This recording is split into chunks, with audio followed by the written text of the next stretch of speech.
Nakaangkorahe pala yung lorko na barko pati na rin yung barko ng Morita. Sa video na to papasok na pala kami at lumabas na yung papalitan namin na barko na si NMC. Tagboat alongside. Tugboat alongside. Pilot on board, sir. Pilot on board, thank you. Nilagay ko lang sa pwesto yung cellphone camera. Kami pala yung isa sa pinakamaliit na barko sa domestic kaya mabilis lang po yung biyahe namin. Oh, good morning. Dito na pala yung isa sa pinakamagaling naming piloto. Sir, good morning, sir. Morning, sir. I need passport quarter provider.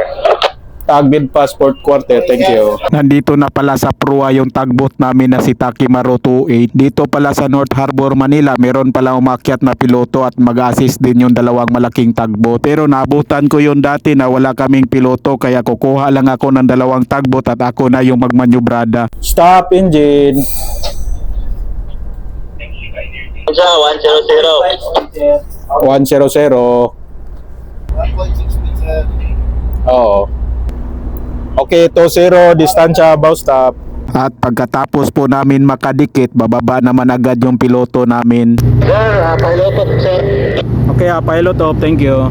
Baba na ang piloto natin ngayon. Shout out kay sinong tugboat ba to?